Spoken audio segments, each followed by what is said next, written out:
सबसे पहले आप सबों को शुभ प्रभात।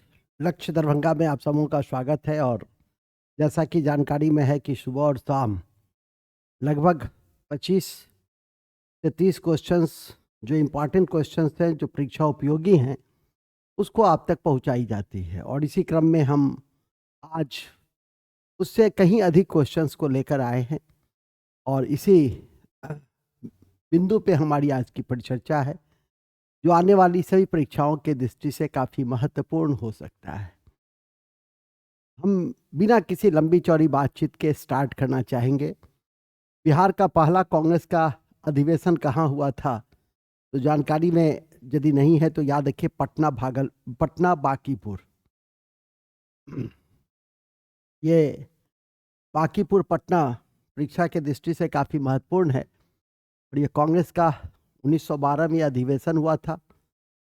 पटना के बांकीपुर में 27वां अधिवेशन था और आर एन मधोलकर इसके अध्यक्ष थे और इसके महासचिव सच्चिदानंद सिन्हा थे और स्वागत समिति के अध्यक्ष मजरूल हक थे। तो इसे किसी भी स्थिति में नहीं भूलेंगे। इसके बाद बिहार कांग्रेस का 37वां अधिवेशन चित्तरंजन दास की अध्यक्षता में गया में हुई थी 1922 में, और जिसमें स्वराज पार्टी की गठन हुई थी 1923 में। तो ये अपने आप में कंप्लीट फैक्ट है और सभी को जानकारी में होना चाहिए कि कांग्रेस की स्थापना 28 दिसंबर 1885 को बॉम्बे के गोकुलदास तेजपाल संस्कृत महाविद्यालय में हुई, जिसके प्रथम अध्यक्ष WC बनर्जी थे और 72 प्रतिनिधि ने हिस्सा लिया। और तीसरी कांग्रेस की जो अधिवेशन बिहार में हुई थी वो रामगढ़ में हुई थी। तो इस तरह से इन बिंदुओं को ध्यान में रखने का प्रयास करेंगे। इसी क्रम में हमारी नेक्स्ट है कि भारतीय औद्योगिक निवेश बैंक का मुख्यालय कहाँ है? तो मुख्यालय इसकी कलकत्ता में है, जिसे ध्यान रखा जा सकता है। और यह कंपनी अधिनियम के तहत इसकी स्थापना, कंपनी अधिनियम भारतीय संसद के द्वारा स्थापित होती है। इसकी स्थापना 1971 में हुई थी, जिसे ध्यान में रखने का प्रयास करेंगे। तो ये भी एक इम्पॉर्टेंट फैक्ट है। 1857 से 1859 तक का प्रथम स्वतंत्रता संग्राम नामक पुस्तक BD सावरकर ने लिखी थी, जो ध्यान में रखें। BD सावरकर ने इस पुस्तक को अंडमान के सेलुलर जेल में रखा था। ये काफ़ी महत्वपूर्ण पुस्तक है। प्रथम स्वतंत्रता संग्राम की पुस्तक 1857 से 1859 है ना। 1857 से 1859 की पुस्तक एंजल्स और मार्क्स ने लिखा था, और 1857 को प्रथम स्वतंत्रता संग्राम जो कहा था वो BD सावरकर ने कहा था। 1857 को प्रथम स्वतंत्रता संग्राम BD सावरकर ने कहा था। BD सावरकर ने कहा था।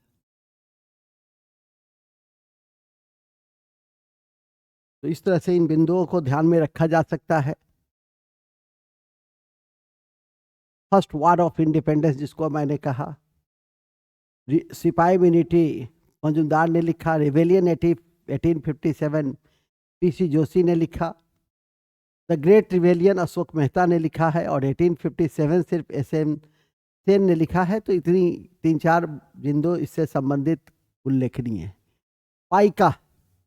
पाइका नृत्य उड़ीसा का नृत्य है मुख्य रूप से, जो ध्यान रखेंगे। ये नृत्य उड़ीसा का नृत्य है। उड़ीसा यदि विकल्प में नहीं दिया तो इसके जो नियरेस्ट स्टेट हैं उसको आप लिख के इस पर टिक लगा सकते हैं। बिहार और झारखंड में इसका प्रचलन था, तो स्वाभाविक है कि आप इस पर टिक लगा सकते हैं। इंडिया डिवाइडेड नामक पुस्तक के लेखक भारत के प्रथम राष्ट्रपति राजेंद्र प्रसाद थे, और इसका प्रकाशन 1946 में बांकीपुर जेल में इन्होंने इस किताब को लिखा था, जबकि इंडिया विंस फ्रीडम के लेखक अब्दुल कलाम आज़ाद थे।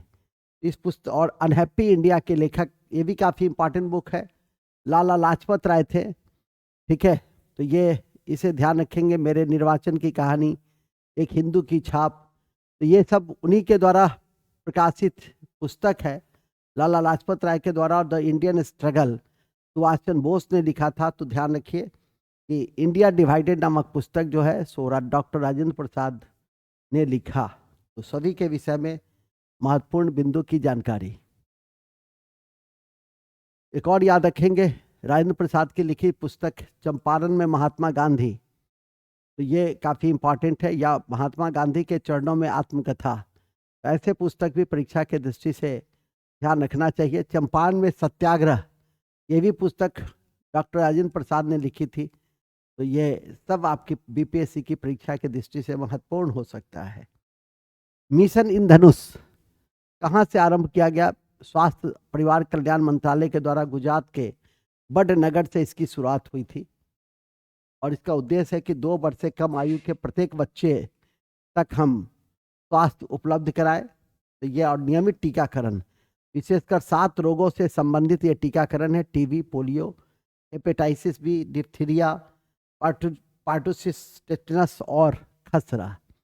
तो ये टीकाकरण प्रोग्राम है मिशन इंद्रधनुष, जो बड़नगर वर्तमान में प्रधानमंत्री का यहीं से इनका लालन पालन और जन्म वगैरह की चर्चा है, तो ध्यान रखेंगे। और यहीं से इन्होंने इस योजना की शुरुआत भी की थी।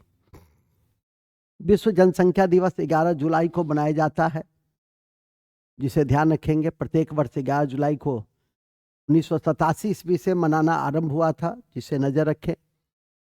और नेक्स्ट, निम्नलिखित में से किसका उपयोग लेड पेंसिल में किया जाता है? तो ग्रेफाइट का। लेड पेंसिल में, यह भी बहुत इंपॉर्टेंट फैक्ट है, ये भी लगातार परीक्षा में पूछे जाते हैं। ग्रेफाइट का उपयोग लेड पेंसिल में किया जाता है और कार्बन का अपरूप है, और इसे ध्यान रखेंगे। यह विद्युत और ताप का सुचालक भी होता है, और इसका हाइब्रिडाइजेशन sp2 होता है। ठीक है, कार्बन के अपरूप में फुलरीन भी इंपॉर्टेंट है, तो इसको भी ध्यान रख सकते हैं। डायमंड वगैरह तो हाँ ही।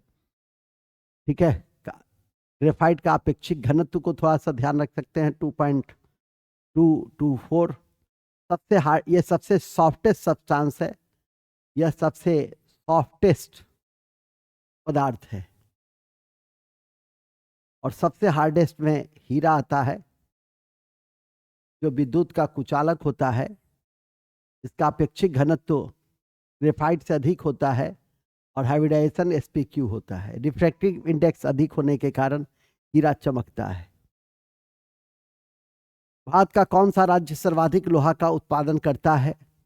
तो विश्व में भारत का स्थान लोहा में चौथा है, और उत्पादक राज्यों में उड़ीसा प्रथम उत्पादक राज्य है। अन्य प्रमुख राज्यों में झारखंड और छत्तीसगढ़ एवं कर्नाटक भी हैं। तो इस विकल्प के अनुसार उड़ीसा इसका सही आंसर होगा, लेकिन झारखंड और छत्तीसगढ़ भी इंपॉर्टेंट है। याद रखें कि कर्नाटक में सबसे अधिक कॉफी का उत्पादन होता है, कोयला का उत्पादन छत्तीसगढ़ में होता है, एवं टीन का भी उत्पादन छत्तीसगढ़ में ही बस्तर के क्षेत्र में देखे जाते हैं। तो ये अपने आप में ये भी काफ़ी महत्वपूर्ण है, जिसे ध्यान रखेंगे। अच्छे से स्क्रीनशॉट ले सकते हैं। संसद द्वारा पास किया हुआ विधेयक तभी एक नियम बनता, कानून बन जाता है, जब उसे निम्नलिखित में से किसे पास किया हुआ समझा जाता है। तो जब तक राष्ट्रपति का सिग्नेचर नहीं होता है, तब तक वो कानून का रूप नहीं लेता है। और याद रखें, अनुच्छेद 70 के तहत संसद के 3 अंग होते हैं: लोकसभा, राज्यसभा और राष्ट्रपति। और राष्ट्रपति धन विधेयक 110 को छोड़कर बाकी सभी विधेयक को पुनः विचार के लिए लौटा सकता है, और एक बार पुनः विचार के लिए लौटा सकता है, जिसे ध्यान रखेंगे। विधेयक के संबंध में राष्ट्रपति को 3 अधिकार प्राप्त है: स्वीकृति दे भी सकता है, पुनः विचार के लिए भेज सकता है, और पॉकेट विट्टो का प्रयोग कर सकता है। डाक संशोधन विधेयक का संबंध इसी से संबंधित है, इसीलिए याद रखिएगा कि इसमें इस विकल्प में राष्ट्रपति होगा। और ये भी इंपॉर्टेंट प्रश्न है, इसका एक्सप्लेनेशन भी। निम्नलिखित में से कौन सा राष्ट्रीय उद्यान एशियाई शेर के लिए प्रसिद्ध है? तो एशियाई शेर के लिए गिर सबसे इंपॉर्टेंट है, गुजरात में है। यहाँ पर सबसे पहले project tiger, Hailey Jim Corbett में प्रोजेक्ट टाइगर की शुरुआत हुई थी, और यह भारत का पहला राष्ट्रीय उद्यान भी है। यह फर्स्ट नेशनल पार्क भी है, जो ध्यान रखिए। गिर गुजरात का और एशियाई शेर का एकमात्र निवास स्थान है। ध्यान रखें, इसे 1969 में वन्य जीव अभियान घोषित किया गया था और इसका वैज्ञानिक नाम है, जंतु वैज्ञानिक नाम है पैंथेरा ल्यू पर्सिका। तो इसका भी स्क्रीनशॉट लेकर रख सकते हैं या कॉपी पे लिख लीजिएगा, काम देगा, महत्वपूर्ण है। जिम कार्बेट के विषय में अभी बताएं कि 1936 का सबसे पुराना उद्यान है। Royal Bengal tiger Bengal Sundarban tiger के लिए प्रसिद्ध है। साइलेंट वैली केरला में है। तो ये हाथी बाघ के लिए प्रसिद्ध है और सर्वाधिक जैव विविधता भी साइलेंट वैली में पाई जाती है। साइलेंट वैली इसीलिए चर्चित है ही, वो सर्वाधिक जैव विविधता वहां पाई जाती है। सर्वाधिक जैव विविधता वहां पाई जाती है, जो ध्यान रखें। वाल्मीकि राष्ट्रीय उद्यान पश्चिम चंपारण में है, जो प्रसिद्ध है बाघ के लिए मुख्य रूप से। तो अभी बिहार में एक है, दूसरा स्थापित हो रहा है। साइनोबैक्टीरिया जो परितंत्र में महत्वपूर्ण भूमिका अदा करता है, क्योंकि साइनोबैक्टीरिया का मूल काम क्या होता है? इसका मूल काम होता है नाइट्रोजन का स्थिरीकरण करता है। तो ये उसका मूल काम है। ब्लू ग्रीन एल्गी एक कोशीय जीवाणु है जो सूर्य प्रकाश के संश्लेषण में ऊर्जा उत्पादन कर सकते हैं। तो इसमें सबसे इंपॉर्टेंट विकल्प के अनुसार नाइट्रोजन फिक्सेशन में इसकी भूमिका है। ये विकल्प आपकी सही होगी, जो ध्यान रखें। अब ये मिलाना है, ये मिलाने वाला क्षेत्र है कि हरियाणा से संबंधित कौन है, सिंध से संबंधित कौन है, कोट दीजी कहाँ से संबंधित है। तो जानकारी में आपको मैं दे दूं, इसमें हरियाणा का जो राखी गढ़ी का क्षेत्र है वो हरियाणा का क्षेत्र है और कोट दीजी का क्षेत्र सिंध का क्षेत्र है। ए का 1 और डी के 4 से भी आप मिला सकते हैं। ए का 1 हरियाणा का राखी गढ़ी, डी का 3 ये डी सरायकेला। तो ये इसका विकल्प सी होगा, जो सही विकल्प है, ध्यान रखेंगे। दक्षिणी बलूचिस्तान बालाकोट, राखी गढ़ी हरियाणा, सिंध कोटदीजी और पश्चिम बंगाल सरायकेला। सामाजिक मानकी का संबंध किससे है? सामाजिक मानकी का संबंध है लोगों का, लोगों के लिए, लोगों के द्वारा। ये खाली जमीन पे ईंधन चारे के लिए, पर्यावरण हित के लिए जो पौधे लगाए जाते हैं, उसका संबंध सामाजिक मानकी से है। भारत में प्रथम वन कानून 1927 से पहले 1894 में आया था। उसके बाद समग्र रूप में 1927 में लाया गया था। 1976 में राष्ट्रीय कृषि आयोग द्वारा इसका प्रयोग किया गया। 5वीं पंचवर्षीय योजना से सामाजिक मानकी लागू की गई। भारतीय संविधान के तहत निम्नलिखित में से कौन एक भारतीय मूल अधिकार नहीं है? तो कानून के समक्ष समानता अधिकार है। अपना शिक्षण संस्थान बनाने पर प्रतिबंध, ये गलत है। धर्म की स्वतंत्रता है, भाषण देने की स्वतंत्रता है। कुल 7 मूल अधिकार हैं और वर्तमान में 6 हैं। 14 से 18 समानता है, 19 से 22 स्वतंत्रता है, 23 से 24 शोषण के विरुद्ध अधिकार है, 25 से 28 धार्मिक स्वतंत्रता है। मूलतः 7 थे, अब 6 हैं, याद रखिएगा। 29-30 संस्कृति और शिक्षा का अधिकार है और संवैधानिक उपचार 32 में है। भूलेंगे कभी नहीं कि 44वां संविधान संशोधन 1978 के द्वारा संपत्ति के अधिकार को एक विधिक अधिकार का रूप दे दिया गया और अनुच्छेद 300A से जोड़ दिया गया। तो ये एक इम्पॉर्टेंट बिंदु है जिसे ध्यान रखेंगे। भाषण देने की स्वतंत्रता 19 में है, धर्म की स्वतंत्रता 25 में है और कानून के समक्ष स्वतंत्रता ये 14 में है। मानव शरीर में पित्त रस का क्या कार्य? मानव शरीर में पित्त रस का कार्य वसा के पाचन के लिए वाष्पीकरण से है। तो इस विकल्प के अनुसार वसा के पाचन टी इसका सही उत्तर होगा। ठीक है, तो ध्यान रखेंगे। पित्त रस एक तरल पदार्थ है जो पाचक द्रव्य के रूप में जाना जाता है और ये बाइल बनता कहाँ है? तो लीवर में, जो लार्जेस्ट ग्लैंड है, जो लार्जेस्ट ग्लैंड है उसको ध्यान रखिएगा। और इसका पीएच मान भी इंपॉर्टेंट है, 7.7। ठीक है, चलिए एक परितंत्र में अपघटक कौन होते हैं? एक परितंत्र में अपघटक के रूप में कवक, सूक्ष्म जीव होते हैं। ठीक है, सूक्ष्म जीव। और जैविक घटक में उत्पादक उपभोक्ता अपघटक होते हैं जो सूक्ष्म जीव हैं। और इसमें सूक्ष्म जीव कौन से हैं? इसमें सूक्ष्म जीव कवक और जीवाणु है। निम्नलिखित में से कौन आनुवांशिक है? तो ध्यान रखना चाहिए, जीन जो है आनुवांशिक है। जीन इज जेनेटिक मटेरियल है। Gene is the genetic material. Gene genetic material है। इस विकल्प के अनुसार यही होगा जो ध्यान रखेंगे। आनुवांशिकता का सिद्धांत मेंडल ने दिया था और प्रत्येक कोशिका, प्रत्येक प्राणी, सजीव प्राणी कोशिका के द्वारा बनती है। क्रोमोजोम की संख्या प्रत्येक जाति में निश्चित होती है, तो ध्यान रख सकते हैं। और जीन शब्द का सबसे पहला उपयोग जोहानसन ने 1909 में किया था। तो यह भी काफ़ी इम्पॉर्टेंट तथ्य है कि जोहानसन ने कौन से शब्द का इस्तेमाल किया। तो जोहानसन ने जीन शब्द का इस्तेमाल किया था। संतान अपने माता पिता से इन जीनों के माध्यम से ही विशेषता प्राप्त करते हैं। एक और भी याद रख सकते हैं कि फ्रेडरिक मीसर 1869 में डीएनए की खोज की थी, डिऑक्सीराइबोज न्यूक्लिक एसिड। तो ये भी एक इम्पॉर्टेंट बिंदु है। आरएनए, डीएनए, राइबोन्यूक्लिक एसिड और डिऑक्सीराइबोज न्यूक्लिक एसिड मीसर याद रख सकते हैं। सोना में क्या मिलाया जाता है? सोना में तांबा मिलाया जाता है। तो ध्यान रखिए, तांबा, चांदी सोना में मिलाया जाता है। ठीक है, और सोने को आकार देने में उसकी भूमिका होती है। सोना लचीली धातु है, इसलिए शुद्ध सोने से आभूषण नहीं बनाए जा सकते हैं।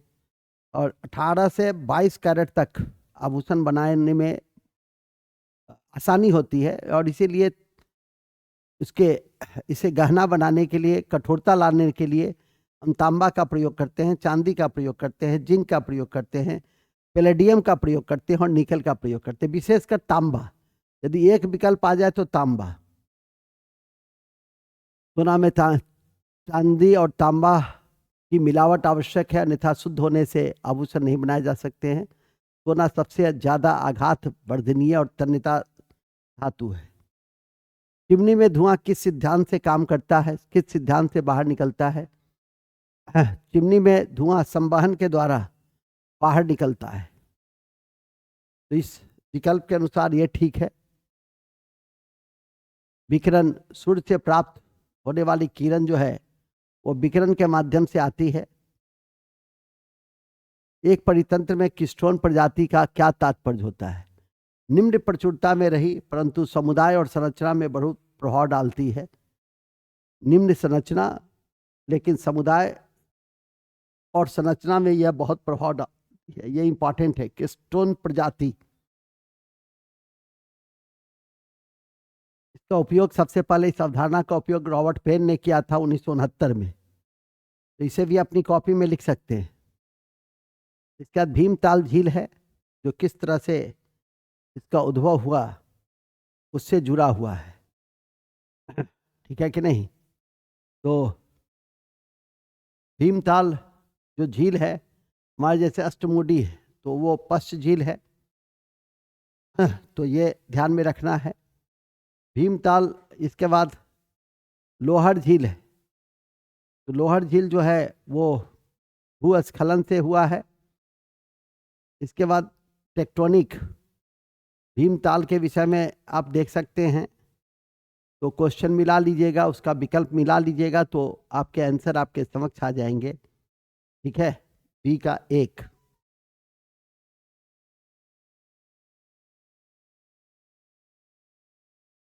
ओके,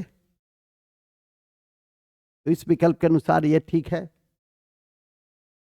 अष्टमुडी केरल का पश्च झील है, अनूप झील है। 19वीं शताब्दी का एक महान समाज सुधारक ईश्वर चंद्र विद्यासागर किस सामाजिक कार्य के लिए जाने जाते थे? तो विधवा पुनः विवाह के लिए। इसके विकल्प के अनुसार विधवा पुनः विवाह ठीक होगा। ठीक है, और इस कार्य में इन्हें अक्षय कुमार दत्ता का समर्थन मिला था, तो ध्यान रख सकते हैं।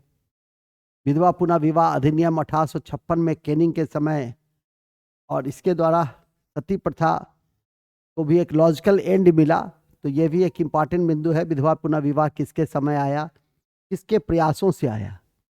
लोकटक झील तो मणिपुर का झील है जो एकमात्र तैरता हुआ है, तो ये भी इम्पॉर्टेंट है। प्रमुख झीलों में सांभर, लोकटक, लोनार, ठीक है। संबंधित राज्य में राजस्थान, मणिपुर, महाराष्ट्र है। सांभर राजस्थान में है, मणिपुर में लोकटक है, महाराष्ट्र में लोनार है। खारे पानी का सांभर एक इम्पॉर्टेंट झील है। भारतीय सम्राट हर्षवर्धन की जीवनी हर्षचरित किसने लिखी? बाण भट्ट ने लिखी। हर्षचरित्र बाण भट्ट ने लिखी। कादम्बरी भी और पार्वती परिणय भी बाण भट्ट ने ही लिखी थी। कालिदास की महत्वपूर्ण पुस्तक में रघुवंशम, मेघदूतम, मालविका अग्निमित्रम, अभिज्ञान शाकुंतलम, ऋतु संहार है। और भभूति की पुस्तक है एक मालती माधव, इसको याद रखिएगा। कौटिल्य की अर्थशास्त्र तो सबको याद होगा ही। लगभग 95% यौगिक कार्बन के बने होते हैं। ये जो गुण पाए जाते हैं कार्बन में, वो गुण है कैटेनेशन, तो इसके अनुसार बहुविध बंधन बनाते हैं ये, ठीक है। तो कार्बन के यौगिक की संख्या 10 लाख से अधिक है, और मनुष्य के शरीर में इसका प्रतिशत 18% करीब में है, तो ध्यान रखिएगा। मानव प्रजनन में निषेचन आरंभ करने में महत्वपूर्ण भूमिका निभाने वाला पदार्थ फर्टिलिजीन का स्रवण कहाँ से होता है? ये जो फर्टिलिजीन है, इसका स्रवण परिपक्व अंड से होता है। तो इस विकल्प के अनुसार जो परिपक्व अंड है वो फर्टिलिजीन, ये अपने आप में एक कंप्लीट जीके है, ठीक है। और उसके बाद इसका सिक्रीशन तो परिपक्व अंड से होता है, जो ध्यान रखिएगा। सूचना का अधिकार भारत में निम्नलिखित में से एक राज्य छोड़कर सभी राज्यों और केंद्र शासित प्रदेश में लागू हो सकता है। जम्मू कश्मीर, स्वाभाविक है, पहले जम्मू कश्मीर ही इसके विकल्प थे। आरटीआई एक्ट 12 अक्टूबर 2005 को आया था, और इसमें प्रत्येक नागरिक को आवेदन देने के 30 दिनों के अंदर सूचना प्राप्त करने का अधिकार है।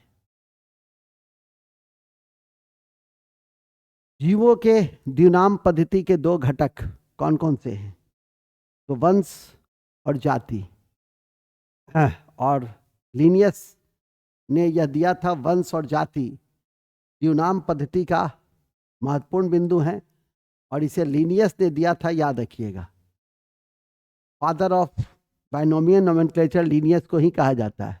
इसके अनुसार मनुष्य का जो जंतु वैज्ञानिक नाम है, वो जंतु वैज्ञानिक नाम है होमो सैपियंस, तो याद रखिए। एलियम सीपा प्याज का। मानव शरीर में पेशियों को हड्डी से जोड़ने को क्या कहा जाता है? मानव शरीर में पेशियों को हड्डी से जोड़ने के लिए याद रखिए कि muscles to bone, bone to bone. तो टेंडन को याद रखिएगा, टेंडन इंपॉर्टेंट है। बोन टू बोन लिगामेंट है। टेंडन मांसपेशी को हड्डी से जोड़ता है। टेंडन मांसपेशी को हड्डी से जोड़ता है। टेंडन कंडरा इसको कहते हैं, और ये बोन टू बोन जोड़ता है। कार्टिलेज जो होता है वो सॉफ्ट, ये सॉफ्ट बोन है। मानव शरीर में जब जन्म लेता है बच्चा तो 320 से अधिक बोन होता है जन्म के समय, और फिर पुरुषों में एडल्ट होकर 206 और महिला में 208 हो जाती है, ठीक है। पुरुष में 206 होती है, ध्यान रखेंगे। केंद्रक झिल्ली नहीं होती है इसमें, तो मोनेरा में केंद्रक झिल्ली नहीं पाई जाती है, जो आरंभिक जाति है। आर.एच. वेटकर ने 1969 में प्राणी जगत की 5 भागों में विभाजन किया था, मोनेरा, प्रोटिस्टा, फंजाई, प्लांटियो, एनिमिलिया। तो याद रखिएगा कि प्रोकैरियोटिक कोशिका में कोई स्पष्ट केंद्रक नहीं और मोनेरा में कोई केंद्रक झिलिका नहीं होती है। सामाजिक विकास की प्रक्रिया में प्राथमिक रूप से निम्न में से एक उद्देश्य कोई और निर्देशित करता है। तो सामाजिक विकास में तो सबसे इम्पॉर्टेंट होती है गरीबी और भुखमरी का निवारण। ठीक है, तो इस विकल्प के अनुसार तो यही है, याद रखिए। गरीबी उन्मूलन का नारा इंदिरा गांधी के समय में 5वीं योजना में दी गई थी। 2001 में अन्नपूर्णा योजना की शुरुआत हुई थी। शहरी क्षेत्र में बीपीएल की अवधारणा 2100 कैलोरी का है, जबकि ग्रामीण क्षेत्र में 2400 कैलोरी का है। तेंदुलकर और रंगराजन समिति का संबंध इसी से है, गरीबी उन्मूलन से ही है।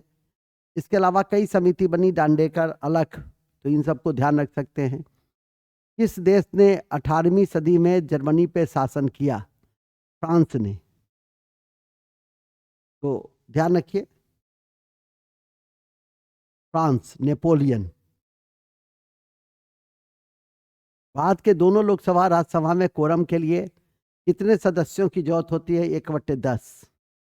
और जमानत के लिए 1/6। भारत के दोनों लोकसभा, ये तो हो ही गई, न्यूनतम संख्या वगैरह को कोरम के नाम से हम लोग जानते हैं। 103, आर्टिकल 100 और सबसेक्शन 3 में इसकी परिचर्चा है। साप्ताह ये आप नहीं पूछेगा, ये सामयिक प्रश्न था। चार्ली हेब्डो एक फ्रांसीसी बैंकर थे जिन्होंने कार्टून के माध्यम से लोकप्रियता प्राप्त की। H1N1 वायरस है, स्वाइन फ्लू का वायरस है ये, स्वाइन फ्लू का वायरस है। चक्रण क्वांटम संख्या के कितने मान होते हैं? चक्रण क्वांटम संख्या के संभावित 2 मान होते हैं। ठीक है, ध्यान रखिए, स्पिन क्वांटम संख्या के 2 मान होते हैं। 4 क्वांटम संख्या है, ये भी ध्यान रख सकते हैं। एक धातु के फास्फेट का सूत्र MHPO4 है, इसके क्लोराइड का सूत्र क्या होगा? तो मान लिया मैग्नीशियम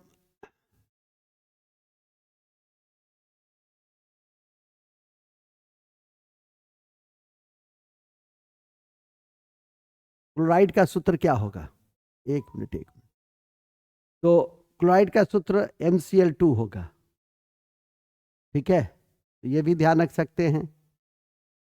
इस तरह के भी प्रश्न कभी कभी पूछे जाते हैं, ध्यान रखिए। sp संकलित कार्बन कौन से हैं? तो CH में sp संकलित कार्बन है।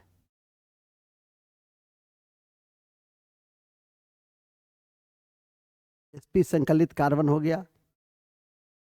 नेक्स्ट, H हाइड्रोजन बम किस पे आधारित है? तो संलयन के प्रिंसिपल पे आधारित है, और जिसे टेलर ने खोजा था इसकी पूर्ण अवधारणा को। ठीक है, संलयन का मतलब ये होता है कि एक भारी नाभिक दो लगभग संलयन में छोटे छोटे नाभिक मिलकर एक भारी नाभिक का निर्माण करते हैं, और विखंडन में एक भारी नाभिक टूट जाता है। और हाइड्रोजन बम को थर्मोन्यूक्लियर बम के नाम से भी जानते हैं। हाइड्रोजन बम को थर्मोन्यूक्लियर बम के नाम से भी जानते हैं, तो याद रखिएगा। नेक्स्ट, सर्वाधिक ऋण विद्युत तत्व होने के कारण फ्लोरीन के ऑक्सीकरण की संख्या माइनस में होती है। फ्लोरीन हाईली इलेक्ट्रोनेगेटिव एलिमेंट्स है। छऊ बिहार के अतिरिक्त किस राज्य में होता है? पश्चिम बंगाल इसके विकल्प हो सकते हैं। छऊ पूर्वी भारत में एक मुखौटा नृत्य है जो उड़ीसा और झारखंड और पश्चिम बंगाल में यह किए जाते हैं। 2010 में इसे यूनेस्को के द्वारा अमूर्त सांस्कृतिक विरासत में सम्मिलित किया गया था। सरायकोला छऊ, मयूरभंज छऊ, पुरुलिया छऊ। इस विकल्प के अनुसार पश्चिम बंगाल होगा।